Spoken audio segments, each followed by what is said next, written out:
A história do rei Salomão não começa apenas com sua ascensão ao trono, mas em um momento de profunda tensão e intriga política nos corredores do palácio de seu pai, o rei Davi. Enquanto Davi envelhecia e sua saúde definhava, o reino de Israel estava à beira de uma guerra civil. Adonias, o irmão mais velho de Salomão, tentou usurpar o trono, declarando-se rei antes mesmo da morte do pai. Foi a intervenção estratégica do profeta Natã e de Batseba, mãe de Salomão, que garantiu que a promessa de Davi fosse cumprida. Salomão foi montado na mula real de seu pai e levado até a fonte de Giom, onde foi ungido pelo sumo sacerdote Zadok, sob o som de trombetas e gritos de "Viva o rei Salomão!".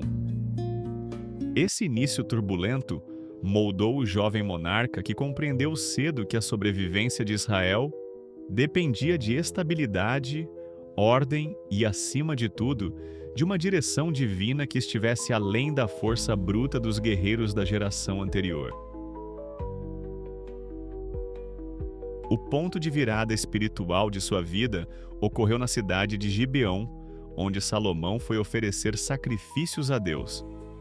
Naquela noite, em um sonho que se tornou um dos diálogos mais famosos da Bíblia, o próprio Criador lhe apareceu e disse que ele poderia pedir qualquer coisa. Em vez de se deixar levar pela ambição juvenil, Salomão demonstrou uma maturidade extraordinária ao reconhecer sua própria pequenez diante da tarefa de governar o povo escolhido.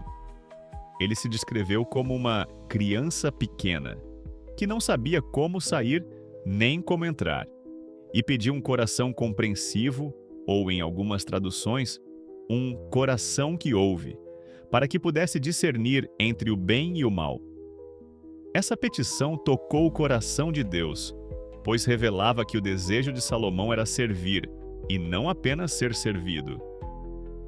Como resposta, Deus não apenas lhe deu uma sabedoria que superava a de todos os homens do Oriente e do Egito, mas prometeu que ele teria riquezas, glória e longevidade se permanecesse fiel aos mandamentos. Essa sabedoria divina foi testada quase imediatamente em um dos dramas jurídicos mais intensos da história antiga.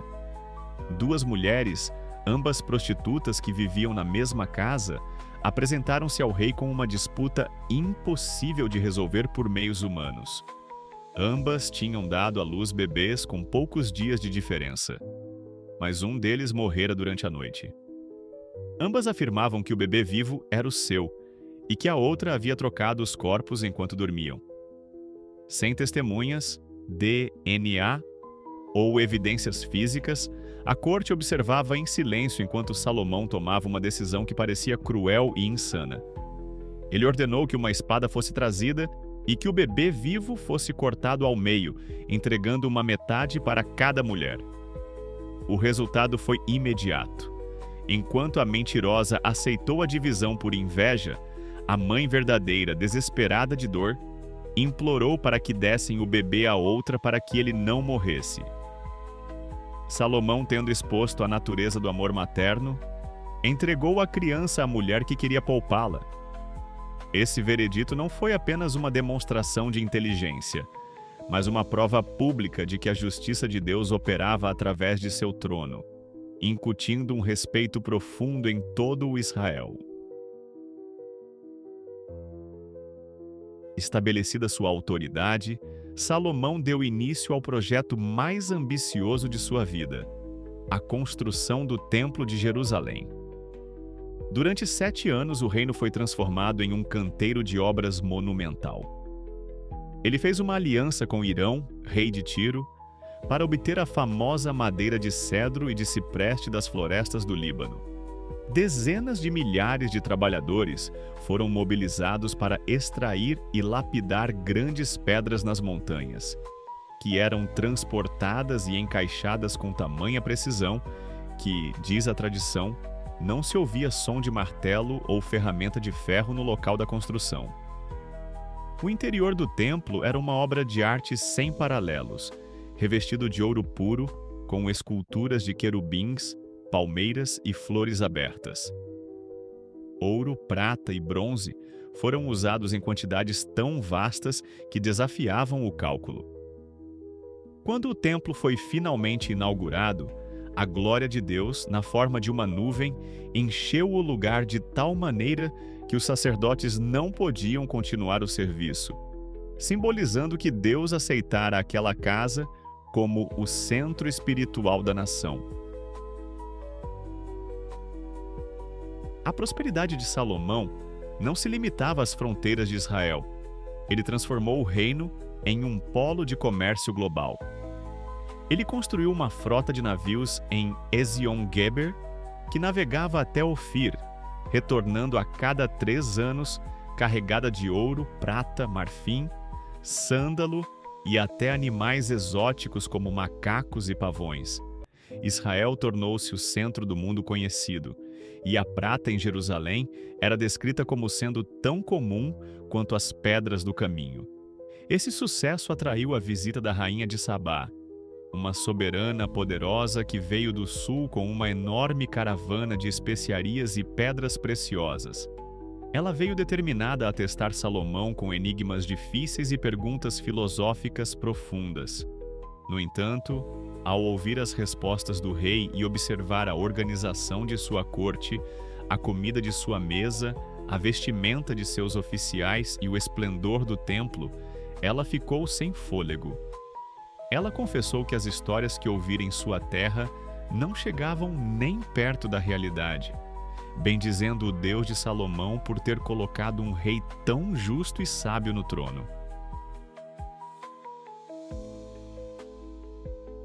No entanto, o esplendor externo de Salomão começou a esconder uma decadência interna que levaria o reino à ruína. A Bíblia relata que Salomão, apesar de suas advertências em seus escritos sobre os perigos da sedução, acabou acumulando para si 700 esposas e 300 concubinas. Muitas delas eram princesas estrangeiras, filhas de reis de nações vizinhas como os Moabitas, Amonitas e Edomitas. Esses casamentos, embora politicamente estratégicos para manter a paz, tornaram-se o laço que o prendeu. À medida que Salomão envelhecia, seu coração não era mais totalmente dedicado ao Senhor, como fora o de seu pai, Davi. Para agradar suas mulheres, ele permitiu a construção de templos pagãos nos montes ao redor de Jerusalém, dedicados a deuses cruéis como Moloque e Astarote. O rei que outrora construíra a casa de Deus agora oferecia incenso e sacrifícios a ídolos estrangeiros, quebrando o primeiro e mais importante mandamento da aliança com Deus.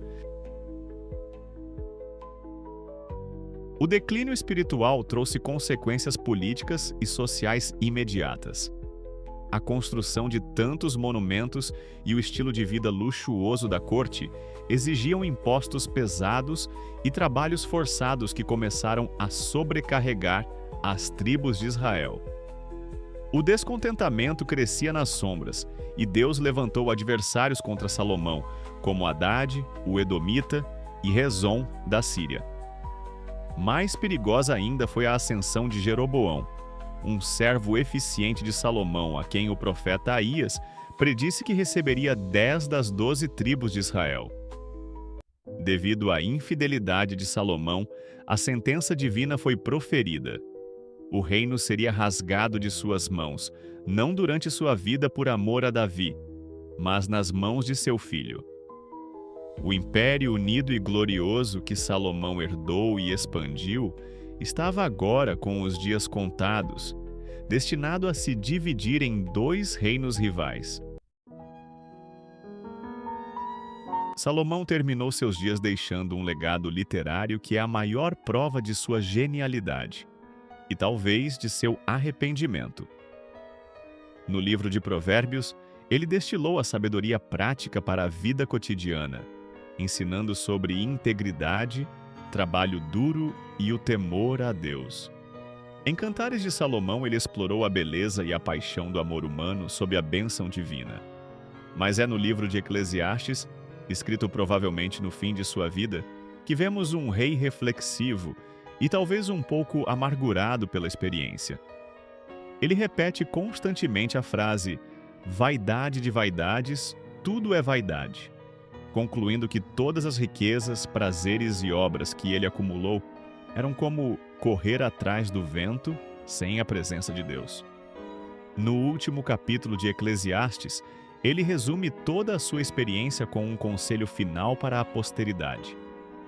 De tudo o que se tem ouvido, o fim é: teme a Deus e guarda os seus mandamentos, porque este é o dever de todo o homem.